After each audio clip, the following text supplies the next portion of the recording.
नमस्कार साथियों, अगर हम हमारे अतीत को जानने की कोशिश करते हैं तो हमें बहुत से रोचक स्थान देखने को मिलते हैं और उनके बारे में बहुत सी रोचक जानकारियां देखने को मिलती है।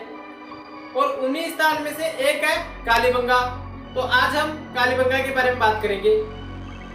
कालीबंगा का शाब्दिक अर्थ है काले रंग की चूड़ियां और यह सभ्यता राजस्थान के हनुमानगढ़ जिले में घग्गर नदी के किनारे स्थित है। और इस घग्गर नदी का प्राचीन नाम सरस्वती नदी था, जिसके किनारे यह सभ्यता स्थित है। कालीबंगा से पूर्व हड़प्पा कालीन और उत्तर हड़प्पा कालीन तीनों काल के अवशेष मिलते हैं, जिससे हम यह अंदाजा लगाते हैं कि यह सभ्यता काफी प्राचीन सभ्यता थी। अब आपके मन में एक सवाल आ रहा होगा कि सभ्यता का नाम कालीबंगा क्यों पड़ा? इसका नाम नीलीबंगा भी तो हो सकता था, या फिर इसका नाम सफेद बंगा हो सकता था, या फिर इसका नाम हम हरिबंगा रख देते। तो इसका नाम कालीबंगा इस कारण पड़ा क्योंकि यहाँ पे खुदाई में भारी मात्रा में काले रंग की चूड़ियां हैं, उनके टुकड़े मिले हैं। या यह कह सकते हैं कि यहाँ से खुदाई में काले रंग की चूड़ियों के अवशेष मिले हैं, इस कारण इस सभ्यता को कालीबंगा नाम दे दिया गया।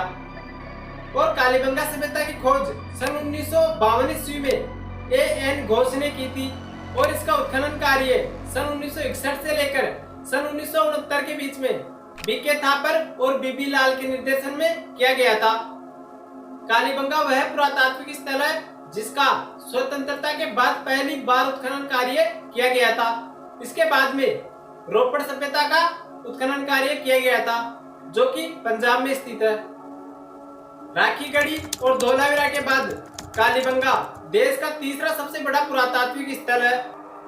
कालीबंगा से दो कालखंडों की सभ्यताओं के अवशेष प्राप्त हुए हैं, यानी कि पहला भाग 2400 ईसा पूर्व से लेकर 2250 ईसा पूर्व तक का और दूसरा भाग 2250 ईसा पूर्व से लेकर 1700 ईसा पूर्व तक का है। और यहाँ के नगरों के चारों तरफ एक मजबूत दीवार बनी हुई होती थी, जिससे बाहरी आक्रमण से सुरक्षा की जाती थी। या यह कह सकते हैं कि यहाँ पर जो नदी है, इसमें जब कभी बाढ़ आती थी तो उससे भी यह दीवार सुरक्षा करती थी। और यहाँ के अधिकतर मकान कच्ची ईंटों के बने हुए होते थे और इसके अलावा पक्की ईंटों के भी कुछ मकान बने हुए थे, जिसके हमें साक्ष्य मिले हैं। और यहाँ के मकानों में शौचालय और नालियों के अवशेष मिले हैं।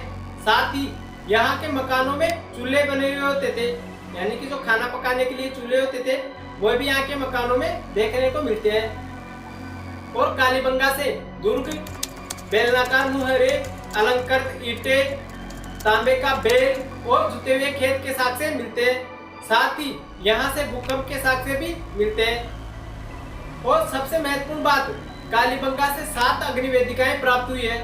अब आप में से बहुत से लोग तो जानते भी नहीं होंगे कि अग्नि वेदिकाएं किसे कहते हैं, तो आप इस चित्र में देख सकते हो। अग्नि वेदिकाएं इसे कहते हैं, जो हवन करते थे ना, उसे अग्नि वेदिकाएं कहते थे प्राचीन काल में। और कालीबंगा के बारे में डॉक्टर दशरथ शर्मा ने कहा है कि यदि हड़प्पा और मोहनजोदड़ो को सिंधु सभ्यता की 2 राजधानियां कहा जाता है, तो कालीबंगा सिंधु सभ्यता की तीसरी राजधानी है, या कालीबंगा को सिंधु सभ्यता की तीसरी राजधानी कह सकते हैं। कालीबंगा से 2 फसलों को एक साथ बोए जाने के साक्ष्य मिले हैं और यहीं से एक मिट्टी की वर्षाकृति भी मिली है और यहीं से एक बच्चे की खोपड़ी भी मिली है, जिसमें 6 छेद है, जिससे मस्तिष्क शोथ बीमारी का पता चलता है। या हम यह अंदाजा भी लगाते हैं कि यहाँ के लोगों को शल्य चिकित्सा का भी अच्छा ज्ञान था।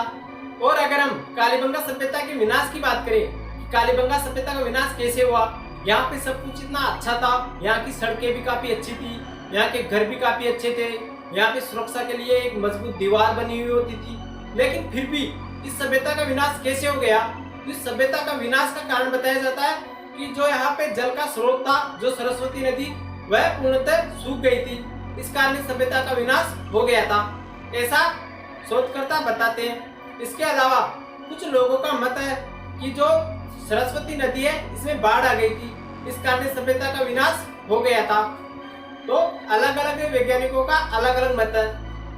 अगर आपको जानकारी अच्छी लगी हो तो कमेंट बॉक्स में जरूर बताना और साथ ही ऐसे इंफॉर्मेटिव वीडियो रोज देखने के लिए हमारे चैनल को लाइक एंड सब्सक्राइब जरूर करना।